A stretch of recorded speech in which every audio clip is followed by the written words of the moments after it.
Weintraub, and I am going to be discussing if Israel is a democracy. And before we jump into this, there's a couple of things I need to cover. I understand that this is a very contentious issue, so now that we got that out on the table, and also, I just want to make sure that we all know that I'm talking about Israel proper. I'm not talking about the West Bank or Gaza. So again, we have a couple of things to discuss. The defining words are important of how we understand democracy. So democracy, a system of governance in which rulers are held accountable for their actions in the public realm by citizens acting indirectly through the competition and cooperation of their elected representatives. And some people don't know where Israel is on the map, which I will show you in the next slide, but Israel is a country in the Middle East between the Mediterranean Sea and Jordan, formerly known as Palestine, and established in 1948. And the Knesset, which is a word I will be using, refers to Israel's parliamentary building where laws are made. Just so we're all clear, let's see if I've never used this pointer before, but this yellow little thing right here, country, is Israel, and that's where I'll be talking about.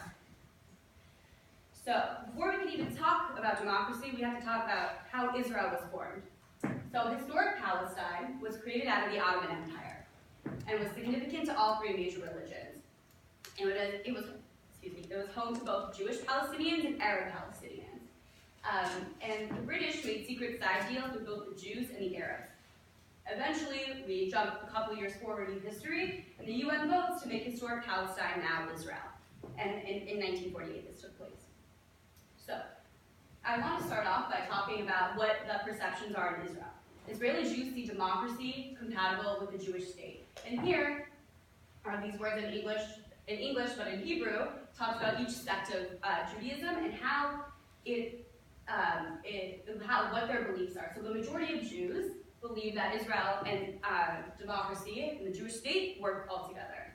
The next slide is quite interesting because most Arabs say that Israel cannot be both a democracy and a Jewish state. The majority of Arabs believe this.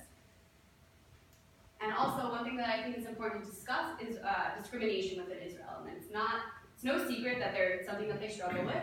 And here, the PEW Research Center talks about specific categories that discrimination has happened within Israel. So, for example, been questioned by security, been prevented from traveling, and so on. So, most of you, I bet, do not know who this lovely woman is on the board. Her name is member of Knesset, Hanin Zawabi. And she is the first woman Arab Knesset member that speaks words of IDF is worse than ISIS. The Israeli Defense Forces, their army, is worse than ISIS. Israel has no right to live in security while it is an occupier.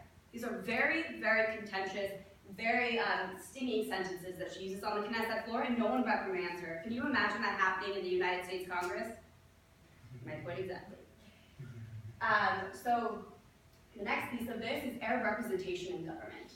The joint list, and what I'll talk about more later, this is considered something that is very historical within Israel. It created history in this past year in the election. The joint list is four small, very tiny coalitions that joined together, and now there are 13 members.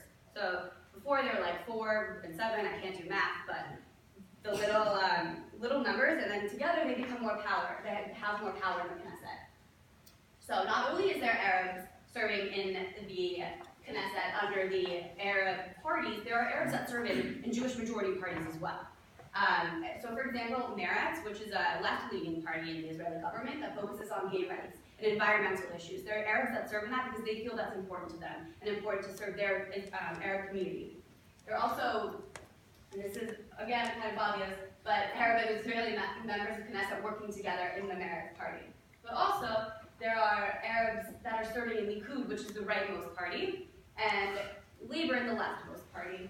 And each party has their own belief that ranges from an independent Palestine to a one-state solution. So the right to protest, as Americans, we know that it's very important to us. So the young couples protest was a protest about young couples who felt that the housing prices within Israel were too expensive. And they felt that the government needed to be able to subsidize these housing so it could be more affordable. Not only was this a protest, and that's important for democracy, but if we look at it a little bit deeper, it gave legitimacy to the Israeli government that its people were looking to solve a problem through the government. Voting.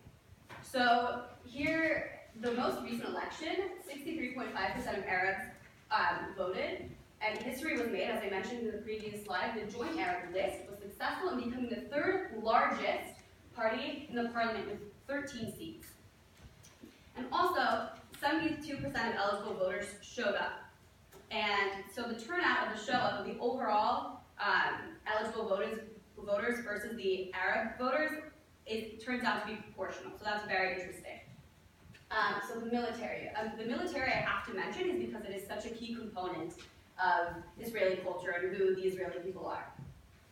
So if you look at an army in Israel as a melting pot of all these different cultures that come together, it's really interesting because Jewish Israelis are required to serve. Unless for some psychological reason they can't, but they're required. Arabs, on the other hand, do not have to serve, and they're not required to serve. And why, I might ask, is really interesting. So there's a dilemma that happened when Israel was created as a nation. They said, the Jews have to serve, this is our nation, okay. But the Arabs, on the other hand, it's called the dual loyalty dilemma. You know, the Arabs feel that some of them love Israel and some of them love their Arab culture. And the struggle really comes in of, I'm going to be fighting against my brothers and sisters in the surrounding Arab nations if I join the Israeli army. And yes, that's going to happen, and it's their choice to make if they want to join the Israeli army and if they want to do that. So it's all up to them and their decisions if they think that's appropriate. So again, this is a key component actually about the military. It provides social mobility for both Jews and Arabs.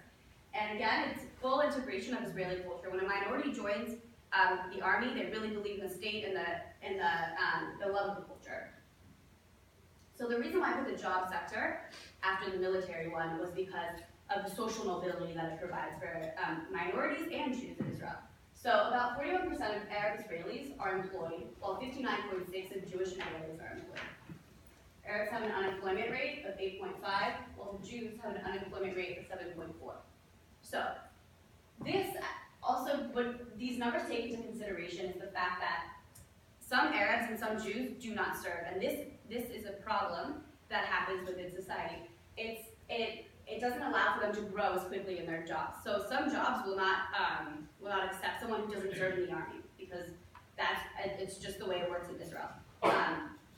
So it's important to note that yes, there is discrimination in this case, but also within the numbers they take into consideration if they have joined the military or not. So equal interpretation under the law, I specifically put in this picture because I think that this is a beautiful reason and explanation of what Israel is. So this is the Supreme Court, and you walk in from here, and I went in there myself, and this is how I can tell you the story, is that this is all flat, and there's no stairs within this building. It's one level, and it really speaks to the fact of that no one is higher than the other person within Israel. They're all the same level, all on the same playing field. And this is the identity of Israel. So this specific case, Kadan versus Katsir, is about an Arab Israeli family that wanted to move into a Jewish community.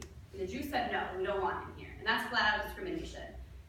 So it went to the Supreme Court, and the Supreme Court sided with the Arabs, saying that this is discrimination, and the Arab should be able to move to the Jewish community. And he eventually was able to move into whatever house he wanted to.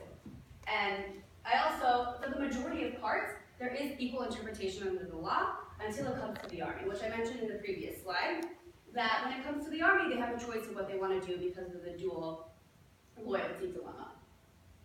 So the political rights and civil liberties is important to discuss. This is from Country Watch. And I can compare it to America so that we can really get a grasp of what's going on. So 1 is a free country, and 7 is not free. So Israel is at 1 and 2 and is considered a free country, and meanwhile the US is a 1 and 1 for their political rights and civil liberties, and they're considered a free nation as well. Political risk has to do with corruption and, excuse me one second, has to do with democratic accountability, political stability, and political representation. So 0 is the highest political risk, and 10 is the lowest political risk. So Israel's at 8, and the US is at 9.5. So Arab religious rights. The Supreme Court has repeatedly held that the basic law on human dignity and liberty protects freedom to practice religious beliefs, and its rulings incorporate the religious freedom provisions of international human rights agreements into the country's body of law. So, what does that mean, and how is that applied to Israeli society? Arab school teachers are able to teach the Quran in Arab school districts and in Jewish school districts. And in Jewish school districts, they teach the Torah. And for the school districts that are both Jewish and Arab, they teach both the Quran and the Torah in the same class. Also, there are mosques in Israel that are protected, as well as churches for the other minorities that are in Israel, and also so Jewish laws are the national holidays that are given off. And for the Muslim holidays, you request to get the time off, and they get the time off for that. So I threw a lot of information at you, and some of it's a little sad, and I wanted to leave you all on a positive note of what Israel is doing to be able to overcome this problem of discrimination. So there's coexistence programming in school, and the most notable one is called The Other Is Me, and it focuses on universal values of human dignity, equality, tolerance, democracy, identity, and belonging. And again, Arabs are sent to Jewish school districts, and vice versa. Jewish school teachers are sent to Arab school districts to talk to them, to understand that although we're different, we're equal and we're the same, and to bring together a fostering community of coexistence. So The Other Is Me is focused on high school, middle school, and elementary school. And there's college coexistence programming that is done by the Arab college students. So for example, Arab culture education, or something as small as, which people don't really think of, as translating an Israeli college website into Arabic to make it easier for them to read and be able to apply to college. And again, I mentioned the Arab culture education, which really comes from the students. So the Committee of Coexistence was something that started in 2008, which was a committee of students, both Arabs and Jews, that came to discuss about problems of discrimination within Israel and what they can do about it, and how can we fix the problem. Again, this is promoting Arabs and Jews working together. So the conclusion really is that Israel is a functioning democracy, and we understand as Americans that no democracy is perfect, and that through programs that Israel has been implementing, the nation strives for full integration of society, for full integration of all its minorities.